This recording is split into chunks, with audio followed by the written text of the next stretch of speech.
സംഭവം എന്താ? അയ്യോ ഇതെന്താ? MRC ഗ്യാങ്ങിലെ MRC തൊപ്പി, MRC ഷമീർ ഗ്യാങ് ഷോ.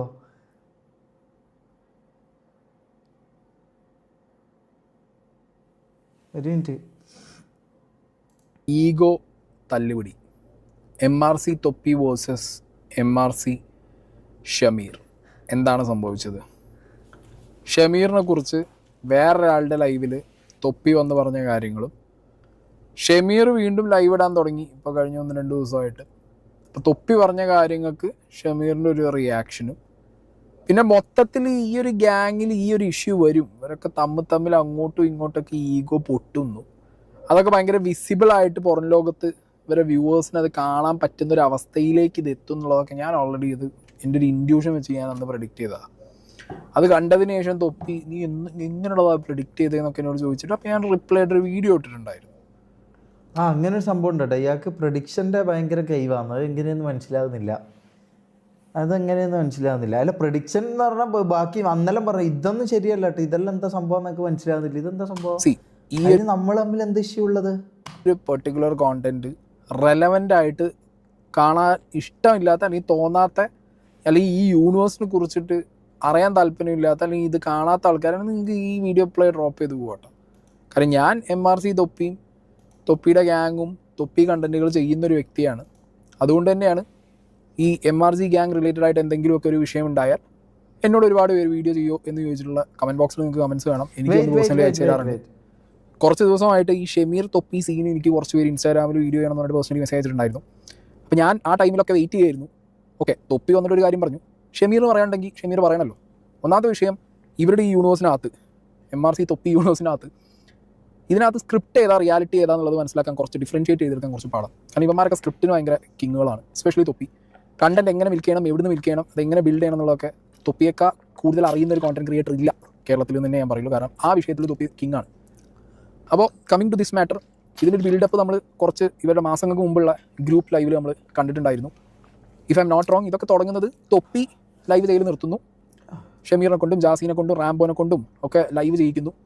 അങ്ങനെ ഒരു സൈഡിലൂടെ ഓരോരുത്തർക്ക് ഓരോ എന്തായാലും കാണണം. നിങ്ങൾക്ക് കാണാൻ താല്പര്യം ഇല്ലെങ്കിൽ ഞാൻ ഇത് എൻ്റെ എഡിറ്റ് ചെയ്യാൻ കണ്ടോളാം. ഇതെന്താന്നൊക്കെ അറിയില്ല, ഞാൻ നോക്കട്ടെ. ആക്കി കൊടുക്കുന്നു, അവർക്ക് അവരുടേതായിട്ടുള്ള പേരുകളും ഒരു വ്യൂവർഷിപ്പ് ബേസ് ഉണ്ടാക്കി കൊടുക്കുന്നു. തൊപ്പി ഒറ്റ വാനിഷ് മോഡിലേക്ക് പോകുന്നു. പിന്നെ ഇവരുടെയൊക്കെ ലൈവിൽ ഇടയ്ക്ക് കാണാം, അല്ലെങ്കിൽ ഒറ്റയ്ക്കുള്ള ആ ലൈവിൻ്റെ പവർ ഇതെങ്ങനെയാണ്, കൂട്ടത്തിൽ ഒരാൾ കൊമ്പനായിട്ട് നിൽക്കുക എന്നുള്ളത്, ഒരു പാക്കിന് ഒരു ലീഡർ ഉണ്ടാവുക എന്നുള്ളത് എപ്പോഴും ഇമ്പോർട്ടൻ്റ് ആണ്. ആ ലീഡറായിട്ട് തന്നെ ഇരിക്കണം, ആ കൊമ്പനായിട്ട് തന്നെ ഇരിക്കണം. അല്ലെങ്കിൽ ബാക്കിയുള്ളവർക്ക് തോന്നും പാക്കിന് ഒരു ലീഡർ ഉണ്ടായിരുന്നു, അല്ലെങ്കിൽ ഞാൻ ഇനി കൊമ്പനാണ്, അവൻ പോയി. കാരണം ഇവരൊക്കെ ചാറ്റ് നോക്കിയിട്ടും ചാറ്റ് പറയുന്നതൊക്കെയാണ് ഇവരുടെ മെയിൻ ഐഡിയാസ്, ഇവരുടെ കോണ്ടന്റ്. ചാറ്റിന് വേണ്ടിയിട്ടാണ് ഇവർ ലൈവ് ഇടുന്നത്, ചാറ്റിനെയാണ് ഇവർ മെയിനായിട്ട് നോക്കുന്നത്. ഈ ചാറ്റ് ചെയ്യുന്ന ഇവരുടെയൊക്കെ വീഡിയോ കാണുന്ന ആളുകൾ തന്നെ ഇവരുടെ ഇടയിൽ കുത്തിരിപ്പുള്ളാക്കാനുള്ള ഐറ്റംസ് ഇട്ട് കൊടുക്കാറുണ്ട് എന്നാണ് ഇവർ പറയുന്നത്. പക്ഷേ അത് ചാറ്റിനെ മാത്രം നോക്കിക്കൊണ്ടിരിക്കുമ്പോൾ ചാറ്റിന് ഒരു എൻ്റർടൈൻമെൻറ്റ് നിങ്ങൾ തമ്മിൽ തല്ലിക്കാണ്ട് എന്താണെന്നുള്ളത് നിങ്ങൾക്ക് മനസ്സിലാക്കിയിട്ട് ആ സെൻസിൽ എടുത്തിട്ട് തമ്മിൽ ഒരു ഈഗോ ഇല്ലാതെ നിങ്ങൾക്ക് പോയിക്കൂടെ? ഓക്കെ, അപ്പം അങ്ങനെ 100,000 ചോദ്യങ്ങളും പിന്നെ ഈ പറഞ്ഞ ഈഗോ ക്ലാഷും. ഇതൊരു ഞാൻ എഗെയിൻ പറയുന്നു, ചിലപ്പോൾ ഈ ഒരു പെരുന്നാൾ കഴിഞ്ഞ് നോമ്പും പെരുന്നാളൊക്കെ കഴിയുമ്പോൾ എല്ലാവരും കൂടി എല്ലാ പ്രശ്നവും തീർന്നു, അതൊക്കെ ഒരു എന്താ പറയുക ഫേക്ക് സ്ക്രിപ്റ്റ് ആയിരുന്നു എന്ന് വേണമെങ്കിൽ പറഞ്ഞിട്ട് വരാം. അല്ലെങ്കിൽ എന്തെങ്കിലും സീരിയസ് ഇഷ്യൂ ഉള്ളത് തന്നെ. എൻ്റെ സോഴ്സുകളിൽ നിന്ന് അറിഞ്ഞത് തമ്മിൽ കുറച്ചധികം സീനുകളുണ്ട്. എസ്പെഷ്യലി ഷമീർ, തൊപ്പി, പിന്നെ മുന്നുവിനെ കാണാനില്ല, മുന്നോടെ പോയാൽ മുന്നു ഡിസപ്പിയറാണ്. അപ്പോൾ അവിടെ ഇവിടെയൊക്കെ ആയിട്ട് ക്ലാരിറ്റി ഇല്ലാത്ത കുറേ അധികം മിസ്സിംഗ് ലിങ്കുകൾ ഇതിനകത്ത് കിടക്കുന്നുണ്ട്. അതൊക്കെ നമുക്കൊന്ന് നോക്കണം. ഓക്കെ, ആദ്യം തൊപ്പി ഷമീറിനെ കുറിച്ച് പറഞ്ഞ കുറച്ച് കാര്യങ്ങളുണ്ട്. ഷമീർ അപ്ഡേറ്റ് ചെയ്യാൻ ഐഫോൺ സോഫ്റ്റ്വെയർ ഷമീർ അപ്ഡേറ്റ് ചെയ്യാൻ അന്ന് അതിന്റെ കുറിച്ച് ഇവിടെ പറയുന്നത് ഞാൻ കാര്യം പറയല. ഇത് എന്റെ ചാനലുള്ള കാര്യമാണല്ലോ. ഷമീർ നാട്ടിൽ പോയട്ടാ ഇതെന്താ ചെക്കൻ്റെ ലെവലിൽ വെച്ച് ഷമീർ ആരുടെ ലെവലിൽ പോയിട്ട് ഷമീറിന്റെ പേര് സ്പാം ചെയ്യുന്നു. മമ്മൂന്റെ ലെവലിൽ ഇന്നലെ ഞാൻ ആരോഗ്യം പറയുന്നുണ്ട്, എല്ലാവരും ഷമീറിന്റെ പേര് സ്പാം ചെയ്തിട്ട് ഗ്രൂപ്പിൽ വന്ന് തൊപ്പി ഷമീർ MRC ഗ്യാങ് ലീവ് ചെയ്തോണ. ലീവ് ഇതുവരെ ലീവ് ചെയ്ത് ഞാൻ അറിയാണ്ട് ലീവ് ചെയ്തോന്ന് എനിക്കറിയില്ല. ഇതുവരെ ലീവ് ചെയ്തിട്ടറിയില്ല. നീയാണപ്പം ഇവിടുത്തെ കാര്യങ്ങൾ നോക്കുന്ന ആള്. എനിക്ക് വന്ന് നിജാൻ തൊട്ടടുത്തുണ്ട്. നിജാനാന്നപ്പോൾ എനിക്ക് വന്ന് MRCന്റെ പുതിയ മാനേജ്മെന്റ് നിജാനാ തോന്നട്ടാ. നിജാൻ പറയുന്നത് ഷമീർ MRC ഗ്യാങ് ലീവ് ചെയ്തോ. അപ്പൊ ഇവനാണ് കാര്യങ്ങൾ നോക്കുന്നത്. എല്ലാവരും നിജാൻ പറയുന്നത് കേൾക്കണം. നിജാനാണ് അൾട്ടിമേറ്റ് തീരുമാനം എടുക്കുന്ന ആള്. അവന്റെ പേരുകൾ. പക്ഷേ ഞങ്ങൾ ഷമീറിന് വേണ്ടിയല്ലേ പറയുന്നത്, അതൊന്നും മനസ്സിലാക്കിക്കൂടെ? എന്താണെന്ന് ഞാൻ മനസ്സിലാക്കേണ്ട എനിക്ക് മനസ്സിലായില്ല. ഓനെ വീട്ടിൽ അവൻ വരുന്നില്ല, മനസ്സിലാവും. കുറച്ച് ദിവസമായിട്ട് വരുന്നില്ല. ഓനാടെ എന്തെങ്കിലും തിരക്കായിരിക്കും. അതിന് ഞാൻ എന്ത് ചെയ്യണം? ഞാൻ എന്താക്കണ്ട? അപ്പോൾ കാല് വിളിച്ചിട്ട് കൊണ്ടുവരാൻ പറ്റും? അത് നടക്കൊണ്ട് പറ്റൂല. ഞാൻ കാര്യം പറയില്ല, അത് നടക്കൊണ്ട് പറ്റൂല. വിളിച്ചിട്ട് ഫോണൊന്നും എടുക്കുന്നില്ല. ഇത് ഞാൻ കാര്യം കഴിഞ്ഞ 2 ആഴ്ച എന്നെ വിളിച്ചില്ല. ഓക്കെ, എന്നെ വിളിച്ചില്ല. എനിക്ക് അങ്ങനെ പോയി കാല് പിടിക്കൽ ഇതൊന്നും എനിക്ക് നടക്കൂല, മനസ്സിലാവും. ഷമീർ ഇങ്ങോട്ട് വിളിക്കട്ടെ. ഗെയിം സൗണ്ട് ഇല്ലാന്ന്. നിങ്ങൾ ഷമീറിനോട് പോയിട്ട് പറ, എന്നോട് ഗെയിം സൗണ്ട് ഇല്ല. സൗണ്ടില്ലേ? അപ്പൊ മറ്റേ തന്നെയാണോ? നിങ്ങൾ ഷമീറിനോട് പോയിട്ട് പറ, എന്നോടല്ല പറയണ്ട, മനസ്സിലാവും. സൗണ്ട് കുറവാണ്. ഇനി ഇഗോ ഡോൺ ഇനി ഇഗോ തൊപ്പി പ്ലീസ് കം ബാക്ക്. എനിക്ക് ബ്രോ ഒരു കാര്യം ഞാൻ പറയട്ടെ, എന്റെ ലൈഫിൽ എനിക്ക് ഈ ഗ്യാങ് എന്റെ ലൈഫിൽ ഇല്ലായിരുന്നു എനിക്ക് എത്രത്തോളം എന്തെങ്കിലും ചെയ്യാൻ അറിയോ. എന്നിട്ട് ഞാൻ എന്റെ എല്ലാം സാക്രിഫൈസ് ചെയ്തിട്ട് ഗ്യാങ്ങിലുള്ള ഓരോരുത്തർക്കും വേണ്ടിയിട്ട് ഇത്രയും അതിൽ ഏറ്റവും മെയിനായിട്ട് വേറെ ആർക്കും കൊടുക്കാത്ത സപ്പോർട്ടാണ് ഞാൻ ഷമീറിന് കൊടുത്തത്. അല്ല, എന്റെ ലൈഫ് തന്നെ ഞാൻ മാറ്റി വെച്ച് സാക്രിഫൈസ് ചെയ്ത് ഓനക്ക് വേണ്ടി ഞാൻ അത്രയും ഹാർഡ് വർക്ക് ചെയ്ത് അത്രയും പുഷ് ചെയ്ത് വേറൊരാൾക്ക് അത്രയും പുഷ് ചെയ്യാൻ കൊടുത്തില്ല. റാംബോയിൽ ഇപ്പോഴും പറയും, മനസ്സിലാവും, ഒരാൾക്കും ഞാൻ കൊടുത്തില്ല, അത്രയും പുഷ് ചെയ്ത് മൊത്തം സാക്രിഫൈസ് ചെയ്ത് ഇറങ്ങി. എന്നിട്ട് നിങ്ങൾ പറഞ്ഞാൽ എനിക്ക് അവനോട് ഈ വേണം. എന്നിട്ട് അവനോട് ചെയ്തറിയാം തായോളി തന്തയിൽ പറയുന്നില്ല. എനിക്ക് സംസാരിക്കാൻ താല്പര്യമില്ല, മനസ്സിലായി. എനിക്ക്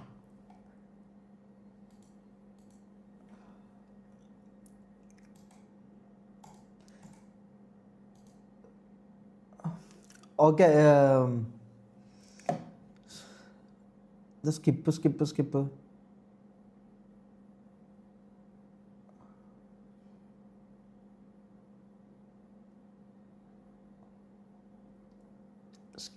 നോ സ്കിപ്പ്. ഞാൻ ഇപ്പം നോ സ്കിപ്പ് വരാൻ തുടങ്ങിയോ? നിങ്ങളല്ലേ ഇത് പറഞ്ഞത്? ഇപ്പം നോ സ്കിപ്പ് വരാൻ തുടങ്ങിയോ? എന്തായാലും ഒന്ന് കാണട്ടെ അത്. അല്ല വേണ്ട, ഞാൻ പിന്നെ കണ്ടോളാം, വെറുതെ ഞാൻ എന്തെങ്കിലും വേണ്ട ഇവിടെ. ഓക്കെ, നമുക്ക് ഞാൻ എൻഡ് ചെയ്യാൻ പോവാം. കാണണോ? വാച്ച്ഫുൾ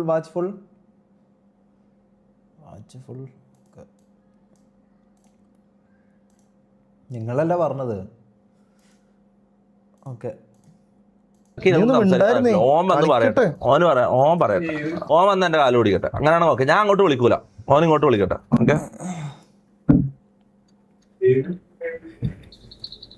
ഇതാണ് കുറച്ച് ഭാഗം, ബാക്കിയുണ്ട്, അതും കൂടി ഞാൻ വെക്കാം. ഇതൊക്കെ പറയുന്നത് കേൾക്കുമ്പോൾ എനിക്കിതൊരു എന്താ പറയുക, സ്ക്രിപ്റ്റായിട്ടുള്ള ഫീലിംഗ് ഇല്ല. അഗെയിൻ ഞാൻ പറഞ്ഞല്ലോ, കുറച്ചൊക്കെ വിവരം കുറച്ച് ആളുകളിൽ നിന്ന് നമുക്കറിയാൻ പറ്റും. അങ്ങനെയൊക്കെ നോക്കുന്ന സമയത്ത് സംതിങ് സീരിയസ് ഹാപ്പൻഡ്. ഓക്കെ, മിക്കവാറും അതിൻ്റെ ഒരു എസ്കലേഷൻ വന്നിട്ടുണ്ടാവുക ഈ പറഞ്ഞ അഷ്ഫാഖിൻ്റെ വരവും പിന്നെ ആ ഒരു ഷെഡ്ഡി ഡാൻസ്, ഷമീറിൻ്റെ ഷെഡ്ഡി ഡാൻസും അതിന് മുമ്പ് തന്നെ നമ്മൾ ഡിസ്കസ് ചെയ്തതാണ്.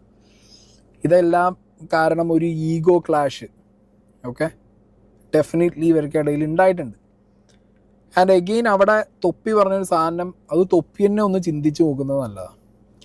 ഒരു ഗ്യാങ് ബിൽഡ് ചെയ്യാം, എന്താ പറയുക, അതൊരു നോട്ട് എ ബിഗ് ക്രൈം എന്ന് പറയാം. ബിൽഡ് ചെയ്തോ. ഞാൻ അങ്ങനത്തെ ഒരു ഗ്യാങ് ഇപ്പോൾ വീഡിയോയിൽ നിങ്ങൾക്ക് വിസിബിൾ അല്ലെങ്കിലും എൻ്റെ ലൈഫിൽ ഈ സോഷ്യൽ മീഡിയ ആയിട്ട് ബന്ധപ്പെട്ട് ബട്ട് സ്റ്റിൽ എന്നെ റിവോൾവ് ചെയ്ത് ഞാനൊരു ഗ്യാങ് കീപ്പ് ചെയ്യുന്നുണ്ട്. അതിനകത്ത് ഒരു ബിട്രയിലോ അല്ലെങ്കിൽ ഒരു രീതിയിലുള്ള ചതി വഞ്ചന കാര്യങ്ങളൊക്കെ വരുന്ന സാഹചര്യങ്ങൾ ഉണ്ടായിട്ടുണ്ട്, ഇനി ഉണ്ടാവാൻ ചാൻസ് ഉണ്ട്. പക്ഷെ അത് നമ്മൾ ഹാൻഡിൽ ചെയ്യുന്ന രീതിയുണ്ട്. അത് ഹാൻഡിൽ ചെയ്യണമെന്നുണ്ടെങ്കിൽ എന്താവണം, നമ്മൾ ആ പാക്കിൻ്റെ ലീഡറായിട്ടിരിക്കണം. മനസ്സിലായില്ലേ? ഇന്നാലേ നമ്മളോട് ഞാനൊന്നും ഇതിൽ പറയൂല കേട്ടോ, ഞാൻ ഇത് കാണുകയും ചെയ്യും, ജസ്റ്റ് കാണാൻ വേണ്ടിയിട്ടാണ്. ഒരു റെസ്പെക്റ്റ് ഉണ്ടാവുള്ളൂ. ആ റെസ്പെക്റ്റിൽ തന്നെ നമ്മൾ നിൽക്കണം എന്നുണ്ടെങ്കിൽ നമ്മൾ ആ ലൈം ലൈറ്റിൽ നിൽക്കണം. നമ്മളെ ലൈം ലൈറ്റ് നമ്മളെ ഗ്യാങ്ങിലുള്ളവർക്ക് ഷെയർ ചെയ്തിട്ട് ഓക്കെ നല്ലതിനാണ്, അവരും കൂടി വളർത്തി കൊണ്ടുവരാനാണ്, എവറിതിങ് ഈസ് ഫൈൻ. പക്ഷേ സോഷ്യൽ മീഡിയയുടെ വിഷയം എന്താ അറിയോ, നമ്മുടെ ലൈം ലൈറ്റിൻ്റെ മുകളിലോ അല്ലെങ്കിൽ അതിനോളമോ ആരെങ്കിലും, അതായത് എത്ര ഇപ്പോൾ നമ്മളെ സ്വന്തം എന്താ പറയുക ഏറ്റവും അടുത്ത ആൾക്കാരാണെങ്കിൽ അത്രയും വന്നാലടക്കം ഒരു തരത്തിൽ ഈഗോ ഫ്രിക്ഷനാണ് വർക്കൗട്ട് ചെയ്യാൻ ചാൻസ് ഉണ്ട്. കാരണം ഈ celebrity status, immense amount of followers, social മീഡിയയിൽ നിന്ന് കിട്ടുന്നൊരു ഹൈ റവന്യൂ, ഇതൊക്കെ ഭയങ്കര മനുഷ്യന് ഭയങ്കര ഹൈ ആവുന്ന ഐറ്റങ്ങളാണ്. അത് കയറി വരുമ്പോൾ നമ്മളെ വളർത്തി നമ്മളെ ഒപ്പം നിർത്തിയ ആളാണെങ്കിൽ പോലും നമുക്ക് ഒരു തരം എന്താ ഞാൻ അവൻ്റെ കേൾക്കേണ്ട ആവശ്യമുള്ളൂ, എന്തോ പറയേണ്ട ആവശ്യമുള്ളൂ, ഞാൻ നോക്കുമ്പോൾ ഓനും ഞാൻ ഒരുപോലെയാണല്ലോ, ഓനുള്ള അത്രയും എനിക്ക് ഈ ഫീലിംഗിലേക്ക് ഒരു ഗ്യാങ്ങിനെ വളർത്തിയിട്ട് അതിലുള്ള ആൾക്കാർ പോയി പോകുന്നത് തടയേണ്ടിയിരുന്നു. മനസ്സിലായോ? അത് തടയാതിരിക്കുന്നതും അല്ലെങ്കിൽ അവർ വളരുമ്പോൾ അവർക്ക് ആ ഇരട്ടി വളരാൻ പൊട്ടൻഷ്യൽ ഉള്ള ഒരാളാണ് തൊപ്പി. ഇവരൊക്കെ തൊപ്പിനെ തന്നെയാണ് ഇമിറ്റേറ്റ് ചെയ്ത് തുടങ്ങിയത്. മനസ്സിലായില്ലേ? നമ്മൾ ആദ്യം മുതൽ അത് ഇമിറ്റേറ്റ് ചെയ്യാൻ നോക്കി കുറേ ഏറെ പോയി. ഷമീർ പിന്നെ ഇതിൻ്റെ ഒരു എക്സാക്ട് മീഷോ എന്ന് വെച്ചിട്ട് ഐറ്റമാണ് തെറിവിളിയും അതും ഇതും കാണിക്കലും ഷെഡ് ഡാൻസുമായിട്ട് ശ്രമിച്ചുകൊണ്ടിരുന്നത്. റാംബോ ഏറെക്കുറെ അത് പിടിക്കാൻ നോക്കി തെറിവിളി അതും ഇതൊക്കെ ആയിട്ട് പിന്നെ നടന്നില്ല. ജാസി പിന്നെ അത്ര ഒരു ആ തൊപ്പി ഫേസിലേക്ക് എത്താൻ ശ്രമിച്ചിട്ടില്ല എന്നുള്ളതാണ്. അല്ലാത്ത പക്ഷം തൊപ്പി ആവാൻ വേണ്ടി അല്ലെങ്കിൽ തൊപ്പി തന്നെ എന്നുള്ള മൂഡിലേക്ക് ഇവരൊക്കെ പോയിട്ടുണ്ടായിരുന്നു. ഷമീർ പോയെന്ന് പറഞ്ഞാൽ ഷമീർ ഇതിനു വേണ്ടി പോയത്, ഷമീർ ഓൻ്റെ കൂടെ 10-12 കൊല്ലമായിട്ട് കൂടുള്ള ഒരാളാണ്. അപ്പോൾ നമ്മളൊരാളെ കൂടെ, ഞാൻ ഇതാക്കി പറയുന്നതല്ല, നമ്മളൊരാളുടെ കൂടെ ഒരു 10-12 വർഷം ജീവിക്കുമ്പം ഇതിപ്പോൾ വിട് 10-12 വർഷമൊന്നും വേണ്ട, 10-12 വർഷമൊന്നും വേണ്ട, അത് വിട്. നമ്മൾ ഒരാളുടെ കൂടെ ഒരു കുറച്ച് കാലം ജീവിക്കുക, ഒരു നമ്മളെ ഫ്രണ്ട്സിനെ നോക്കിയാൽ മതി. നിങ്ങളെ ഫ്രണ്ട്സിലെ കുറച്ച് ആൾക്കാരുടെ സ്വഭാവം ഇതും നിങ്ങൾക്ക് വരും, അതേപോലെ നിങ്ങളെ കുറച്ച് സാധനങ്ങൾ അവർക്ക് കിട്ടും. നമ്മൾ ഫ്രണ്ട്സായിട്ട് നിൽക്കുമ്പോൾ അങ്ങനെ ഒരു സംഭവം വരും. അതാണ് ഞാനും എൻ്റെ കൂടെ 10-12 കൊല്ലമായിട്ടുള്ള ഫ്രണ്ട്ഷിപ്പ്. അപ്പോൾ എന്താ, ഓൻ്റെ കുറച്ച് കാര്യങ്ങൾ എനിക്ക് എന്താ പറയുക, ഞാൻ ഇതാവും, എൻ്റെ കുറച്ച് സാധനങ്ങൾ ഇതാവും, അതെല്ലാം അങ്ങോട്ടും ഇങ്ങോട്ടും നമ്മൾ അറിയാണ്ട് സംഭവിക്കുന്ന കുറച്ച് കാര്യങ്ങൾ. അല്ലാണ്ട് നമ്മൾ അറിഞ്ഞുകൊണ്ട് എന്നാൽ പിന്നെ ഇത് കോപ്പി അടിച്ച് കളയാമെന്ന് വിചാരിച്ചിട്ട് അങ്ങനെ ചെയ്യുന്നല്ലോ. നമ്മൾ കൂടെ നിൽക്കുമ്പോൾ നമ്മൾ ആ ഇതുമായിട്ട് നമ്മൾ ഇണങ്ങുന്നതാണ്, മനസ്സിലായോ? നമ്മളെ കുറച്ച് സ്വഭാവത്തിൻ്റെ കുറച്ച് ഭാഗങ്ങൾ അവർക്കും കിട്ടും, അവരുടെ കുറച്ച് സ്വഭാവത്തിൻ്റെ ഭാഗങ്ങൾ നമുക്കും കിട്ടും. അതങ്ങനെയാണ്. അങ്ങനത്തെ ഒരു സാഹചര്യത്തിൽ ഷമീർ കണ്ണൂട്ടിങ് ആക്കി, ഈ തൊപ്പിയിലെ ചാറ്റിനെ സ്പ്ലിറ്റായി, മനസ്സിലായി, തൊപ്പിയുടെ വ്യൂവർഷിപ്പിനെ സ്പ്ലിറ്റായി. പിന്നെ നിങ്ങൾ എല്ലാവരും കൂടി വന്നിരുന്നൊരു ലൈവ് വീഡിയോ ചെയ്യുന്ന സമയത്ത് ഡെഫിനറ്റ്ലി നിങ്ങൾ കെയർ ചെയ്യുന്നത് ചാറ്റിനെയാണ്. ചാറ്റിൽ കുറേ ആൾക്കാർ തൊപ്പിൻ്റെ ഭാഗത്ത് വെക്കും, കുറേ ആൾക്കാർ ഷമീറിൻ്റെ ഭാഗത്ത് വെക്കും, കുറേ ആൾക്കാർ റാംബോയുടെ ഭാഗത്ത് വെക്കും, കുറേ ആൾക്കാർ മമ്മൂൻ്റെ ഭാഗത്ത് വെക്കും. എസ്പെഷ്യലി സ്ഥിരമായിട്ടൊരു തൊപ്പി വൈബിൽ, നിഹാദല്ല തൊപ്പി വൈബിൽ വീഡിയോ ചെയ്യുന്ന ഒരാളാണ് ഷമീർ. ഒരു മോസ്റ്റ് മെജോറിറ്റി ഓഡിയൻസും ആ പഴയ തൊപ്പിയിൽ നിന്നുള്ള ട്രാൻസ്ഫോർമേഷൻ അക്സെപ്റ്റ് ചെയ്തിട്ടുണ്ട്. പക്ഷേ അവർക്ക് ഇപ്പോഴും അവർ എന്താ പറയുക, അങ്ങനെ കാണിച്ച് കൂട്ടുന്ന തെറി വിളിക്കുന്ന ഇങ്ങനത്തെ അട്രോസിറ്റീസ് ചെയ്യുന്ന തൊപ്പിയെ കണ്ട് കളിയാക്കി ചിരിക്കാനോ അല്ലെങ്കിൽ അത് കണ്ട് ഒരു എന്ന് പറഞ്ഞിരിക്കാനൊക്കെ താല്പര്യം, ആ ഒരു ഫേസും ആ ഒരു കൈൻഡ് ഓഫ് ആക്ഷൻസും അല്ലെങ്കിൽ ആ കൈൻഡ് ഓഫ് അട്രോസിറ്റീസുമാണ് അവർ ഫീൽ അങ്ങനെ. അങ്ങനെയുള്ള തൊപ്പി എന്ന് പറഞ്ഞ ക്യാരക്ടർ വളർന്നത് അവർ നോക്കുമ്പോൾ എന്താ ഷമീറിൽ ഈ സാധനങ്ങൾ കുറച്ചുണ്ട്, മനസ്സിലായോ? അപ്പോൾ അവർ പൊതുവേ കാണുന്ന ഒരു കാര്യം പറയാം. ഞാൻ എൻ്റെ വീഡിയോനകത്ത് ഞാൻ അല്ലാതെ കുറച്ച് ആൾക്കാർ വന്നിട്ട് അവർ സംസാരിച്ച് തുടങ്ങുമ്പോൾ ഇന്നെ ചവിട്ടിയിട്ട് അവരെ പൊക്കുന്ന രീതിയിലുള്ള, അതായത് നമ്മളെ കുത്താണ്, നമ്മളെ ഹേറ്റേഴ്സ് ആയിരിക്കും, നമ്മൾ ഇഷ്ടമില്ലാത്തവരായിരിക്കും, കമന്റ് ബോക്സിൽ അല്ലെങ്കിൽ തെറി പറഞ്ഞിട്ട് അല്ലെങ്കിൽ വേറെ എന്തെങ്കിലുമൊക്കെ പറഞ്ഞിട്ട് അങ്ങനെയുള്ള ആൾക്കാർക്ക് ഒരു വടി കൈ കിട്ടണം, എന്ത് ഇന്ന താത്തിയുടെ ഒപ്പമുള്ള ആളിത് പൊക്കി വെക്കാൻ, മനസ്സിലായില്ലേ? ഇത് മനഃപൂർവ്വം കമ്മിറ്റ് വയ്ക്കും. എന്നിട്ട് എന്താ ഇത് കാണുന്ന അപ്പുറത്തുള്ള നമ്മുടെ ഫ്രണ്ടോ അല്ലെങ്കിൽ നമ്മുടെ ഗ്യാങ്ങുള്ള ഒരാൾക്ക് തോന്നും കൊള്ളാലോ ഇന്നയാൾ പൊക്കി പറയുന്നത്, സംഗതി പൊക്കി പറയുന്നത് ഈ ചെങ്ങായി എന്തിനാ പൊക്കി പറയുന്നത്, നമ്മളെ ചവിട്ടി താത്തനെ. അങ്ങനത്തെ സ്കീമുകൾ ഉണ്ട് ഇവിടെ, അങ്ങനെ ചെയ്യുന്ന കമന്റ് ചെയ്യുന്ന അങ്ങനത്തെ വ്യൂവർഷിപ്പ് ഉണ്ട്. അത് തൊപ്പിക്ക് രാജ്യം കൂടുതൽ വരും ഈ അടുത്ത കാലത്തൊക്കെ. കാരണം ഇവരെ കമ്പൈൻ ലൈവ് ടീം ലൈവ് അത് ഭയങ്കര വിസിബിൾ ആണ്, ചാറ്റിനകത്ത് വിസിബിൾ ആയിരുന്നു. അപ്പോഴാണ് ആ ഷെഡ് കേസും അടിപിടി പ്രശ്നങ്ങളൊക്കെ ഉണ്ടായത്. ഫാമിലി ഓഡിയൻസിന് അത്രയും കൺസിഡർ ചെയ്യുന്നുണ്ടെങ്കിൽ പക്ഷേ അടിയിട്ടുള്ളൂ.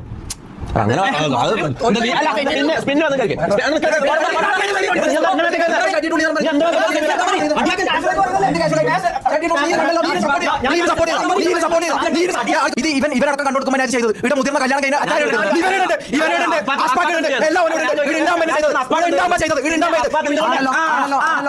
എന്തുകൊണ്ടാണ് ചോദ്യം ചെയ്തില്ല?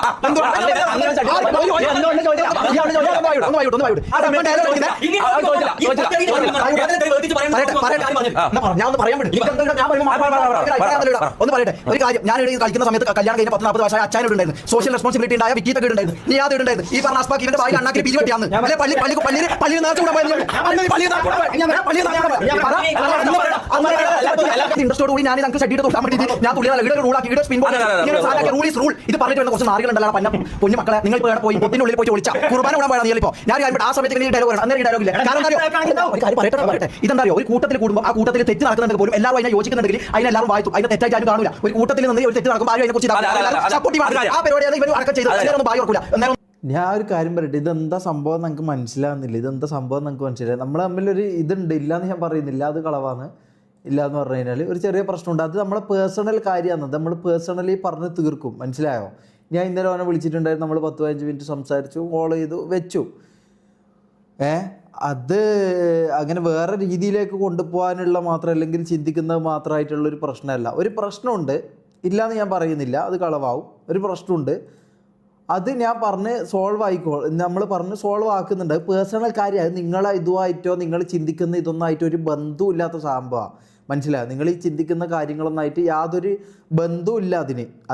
അത് വേറെ, അത് നമ്മൾ തമ്മിലുള്ള ഇതാണ്. അത് നമ്മളൊരു 2 കൊല്ലത്തിൻ്റെ ഇടയ്ക്ക് നമ്മളെങ്ങനെയും ആകുന്നതാണ്, ഞാൻ ഓനും എങ്ങനെയും ഇടക്കിടക്ക് അങ്ങനെ അടിയാകുന്നതാണ്. അത് നമ്മൾ പണ്ട് മുതലേ അങ്ങനെ തന്നെ അടിയാവും, ഇതാവും, ഇനി ഒരിക്കലും ഇതാവില്ല, അങ്ങനെ നമ്മളങ്ങനെ ഇതാക്കും. പിന്നെയും കുറച്ച് കഴിഞ്ഞാൽ നമ്മൾ ചക്കരയും കൊപ്പരയും ആവും, അങ്ങനെ ഉള്ളതാണ് അത്, മനസ്സിലായോ? അത് കുറേ വർഷങ്ങളായിട്ടുള്ള സംഭവം ഇത്.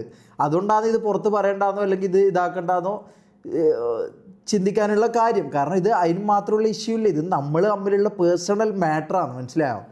ഇത് നമ്മൾ തമ്മിൽ അങ്ങ് പറഞ്ഞ് നമ്മളങ്ങ് തീർക്കും. ഇതിലങ്ങനെ വേറെ എന്താ പറയുക, പുറത്ത് ഒരു തേർഡ് പാർട്ടീൻ്റെ ആവശ്യം ഇതിൽ വരുന്നില്ല, മനസ്സിലായോ? ഇതിലൊരു മൂന്നാമതൊരാൾ വേണ്ട, ഇത് തീർക്കാനോ ഇത് പറയാനോ മൂന്നാമതൊരാളെ വേണമെന്ന് നമുക്ക് തോന്നുന്നില്ല. കാരണം ഞാനും എൻ്റെ ഫ്രണ്ടുമായിട്ടുള്ള ഒരു പ്രശ്നം തീർക്കാൻ വേണ്ടിയിട്ട് ഇതിന് മൂന്നാമതൊരാളെ വലിച്ചിടണമെന്ന് നമുക്ക് തോന്നുന്നില്ല. ഇതിന് ഞാനും ഓനും കൂടി പറഞ്ഞ് നമ്മൾ തീർത്തോളാം, മനസ്സിലായോ?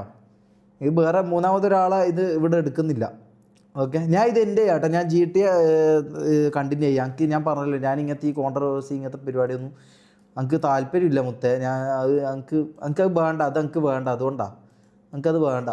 അത് പിടിക്കാനാണെങ്കിൽ കുറേ വന്നിട്ടുമുണ്ട്, കുറേ പിടിക്കാനുണ്ട് എന്നാലും. പക്ഷേ ഞങ്ങൾക്കത് വേണ്ട, അത് ഞങ്ങൾക്ക് താല്പര്യമില്ല. മനസ്സിലായോ? അത് പിടിക്കാനാണെങ്കിൽ ഇതിൻ്റെ അപ്പുറത്തോട്ടുള്ള ഞങ്ങൾക്ക് എന്തെല്ലാം കുറേ സംഭവമുണ്ട്. ഞങ്ങൾക്ക് പിടിക്കാനാണ്, കോൺട്രവേഴ്സി പിടിക്കാനാണെങ്കിൽ അത് സിമ്പിളാണ്, അത് സിമ്പിൾ പരിപാടിയാണ്. ഞങ്ങൾക്കത് വേണ്ട, അത് ഞങ്ങൾക്ക് താല്പര്യമില്ല. ഞാൻ അതിന് നിൽക്കുന്നതല്ല. ഞാൻ എൻ്റെ GTA RP ആയിട്ട് ഞാൻ ആ ഒരു ഇതിലങ്ങ് പോയിക്കോളാം. അതുകൊണ്ടാണ് ഞാൻ കുറച്ച് നാളായിട്ട്, ഒരു മാസമായിട്ട് ഞാൻ അത് ചെയ്യുന്നത്. കാരണം ഈ മറ്റേ നോർമൽ ലൈവ് ചെയ്യുമ്പോൾ ഇതെല്ലാം സ്വാഭാവികമാണ്. ഈ കോൺട്രവേഴ്സി വരുത്തും, അതിനെ ഇതാക്കലും ഇതെല്ലാം സ്വാഭാവികമാണ്. അത് ഗ്രോത്തിന് നല്ലതാണ്. കോൺട്രവേഴ്സി എന്ന് പറഞ്ഞു കഴിഞ്ഞാൽ ശരിക്കും പറഞ്ഞാൽ ആസ് എ സ്ട്രീമർ ഗ്രോത്തിന് നല്ലതാണ്. ഞങ്ങൾക്ക് ഗ്രോത്തിന്, എൻ്റെ ഗ്രോത്തിന് നല്ലതാണ്, അത് എനിക്കറിയാം. പക്ഷേ എനിക്കത് വേണ്ട. ഞാൻ കുറച്ച് അങ്ങനെ ഒരു തീരുമാനം എടുത്തു. എനിക്ക് അങ്ങനെയുള്ള ആ ഗ്രോത്ത് തൽക്കാലത്തേക്ക് വേണ്ട. മനസ്സിലായോ? അത് വേണ്ട, അതങ്ങ് മാറ്റി വെക്കാം, അതങ്ങ് വേണ്ട. ഞാൻ എൻ്റെ GTA ആയിട്ട് അതിലുള്ള കുറച്ച് അത് കാണാൻ വരുന്ന കുറച്ച് ആൾക്കാരുണ്ടാവും. ആ കുറച്ച് ആൾക്കാർ മതി ഞങ്ങൾക്ക്. ഞാൻ അവരുടെ കൂടെ അതും കണ്ട്, അത് അവരാകുമ്പോൾ വേറെ പ്രശ്നങ്ങളും ഇല്ല. നമ്മൾ ഭയങ്കര എന്താ പറയുക, ലവ്ലി ആയിട്ട് പോവുക, ഭയങ്കര അടിപൊളിയായിട്ട് നമുക്ക് പോകാൻ പറ്റും. ഇത് ഈ മറ്റേ നോർമൽ ഇതിലാണ് ഇങ്ങനെ പ്രശ്നം, അത് വരുക ഇത് വരുക, കോൺട്രവേഴ്സി അങ്ങനെ ഇങ്ങനെ, മറ്റേത് പ്രശ്നം, തലപൊളിയൽ, അത് ആടെ വീഡിയോ അങ്ങനെ ഇങ്ങനെ ചർച്ച, ഇതിനൊന്നും എനിക്ക് താല്പര്യമില്ല. ഞാൻ പറഞ്ഞല്ലോ, ഇതൊന്നും എനിക്ക് താല്പര്യമില്ല. ഞാൻ ഫസ്റ്റ് കുറച്ച് കാട്ടിക്കൂട്ടിയിരുന്നു, ഇല്ലാതെ ഞാൻ പറയുന്നത്. പക്ഷെ ഇപ്പം എനിക്ക് അതൊന്നും താല്പര്യമില്ല. ഞാൻ അത് പിടിക്കാൻ ഉദ്ദേശിക്കുന്നില്ല. ഞാൻ GTA കയറിയ മുതൽ, അല്ലെങ്കിൽ GTA എൻ്റെ RP കുറച്ച് ആൾക്കാർക്ക് ഇഷ്ടപ്പെടാൻ തുടങ്ങിയ അന്ന് മുതൽ ഞാൻ എടുത്തൊരു തീരുമാനമാണത്. മനസ്സിലായോ? ഞാൻ GTA കളിക്കാം, RP കളിക്കാം, അത് സുഖമായിട്ട് ഇത്ര എനിക്ക് ഒരു സമയം വരെ കളിക്കാൻ പറ്റുന്നുണ്ട്. അത് ആൾക്കാർക്ക് എൻ്റർടൈൻ ആകുന്നുണ്ട്. അതായത് ഈ നോർമൽ ലൈവിൽ ഞാൻ ചെയ്യുന്ന അത്ര ഇല്ലെങ്കിൽ പോലും, അല്ലെങ്കിൽ അതിനെക്കാട്ടി, അതായത് GTA ഇഷ്ടപ്പെടുന്ന ആൾക്കാർക്ക് ഇത് അതിനെക്കാട്ടി രസമായത്. മനസ്സിലായോ? അതല്ലാത്ത ആൾക്കാരുണ്ട്, അതല്ലാത്ത ഓഡിയൻസ് ആയിരുന്നു നമുക്ക് മുമ്പ് കുറേ ഉണ്ടായിരുന്നത്. അതുണ്ടായിരുന്നു, അത് ഞാൻ പിന്നെ അത് വേണ്ടാന്ന് ഞാൻ വിചാരിച്ചു. എനിക്ക് ഇത് മതി, GTA ഓഡിയൻസ് മതി, ഇവർ മതിയെന്ന് ഞാൻ തീരുമാനിച്ചതാണ്. ഇവർ മതിയും തീരുമാനിച്ച ആ ഇതിലേക്ക് പോകാൻ വേണ്ടിയിട്ടാണ് ഞാൻ നിൽക്കുന്നത്. മനസ്സിലായോ? അല്ലാണ്ട് എനിക്ക് ആ മറ്റേത് വേണ്ട. മറ്റേത് എനിക്ക് എടുക്കണമെങ്കിൽ എടുക്കാം, എനിക്ക് നല്ലതാണ്. എനിക്ക് അത് അറിയാത്ത പരിപാടിയൊന്നുമല്ല, എനിക്ക് അറിയാം. പക്ഷെ അത് വേണ്ട ഞാൻ വിചാരിച്ചിട്ടാണ്. അത് വേണ്ട. ഞാൻ എൻ്റെ GTA ആയിട്ട് അങ്ങനെ സമാധാനമായിട്ട്, അതാകുമ്പോൾ വല്ല തലവേദനയും അടങ്ങാറൊന്നുമില്ല. ആ മറ്റേത് അങ്ങനെയല്ല, മറ്റേത് ഭയങ്കര കുറച്ച് പ്രശ്നമാണ്. പക്ഷേ നല്ല ചെയ്യാം. പക്ഷെ എനിക്കത് വേണ്ട, ഞാൻ ഇതായിട്ട് പോയിക്കോളാം, എനിക്കത് മതി. ഇവിടെ കുറേ എന്തെല്ലാം പറയുന്നുണ്ട്, എനിക്കറിയാം ഇതെല്ലാം എനിക്ക് അറിയാത്ത പരിപാടിയൊന്നുമില്ല. എനിക്ക് വേണമെങ്കിൽ ചെയ്യാൻ വേണ്ടി പറ്റും. പക്ഷേ എനിക്ക് വേണ്ട, എനിക്കത് താല്പര്യമില്ല. ഞാൻ പറഞ്ഞല്ലോ, എൻ്റെ കുറച്ച് ആൾക്കാരും അവരുമായിട്ട് ഞാനങ്ങ് സമാധാനപരമായിട്ട് ഞാൻ പോയിക്കോളാം. ഞാൻ ആരെയും ഇടങ്ങാറാക്കാനും വരുന്നില്ല, ആരെയും തെറി വിളിക്കാനും വരുന്നില്ല, ആരെയും ഒന്നും പറയാനും വരുന്നില്ല. ഞാനായി എൻ്റെ പാടായി എൻ്റെ കാര്യങ്ങൾ ഞാനങ്ങ് പോയിക്കോളാം. മനസ്സിലായല്ലോ? ഇനി വെറുതെ ഇതെന്നെ എടുത്തിട്ടാൽ ഇത് പണി വരാൻ പോകുന്നത് ഞാൻ പറയാലോ. ഇല്ല, ഞാൻ ഒന്നും പറയുന്നില്ല. ഓക്കെ, ഇവിടെ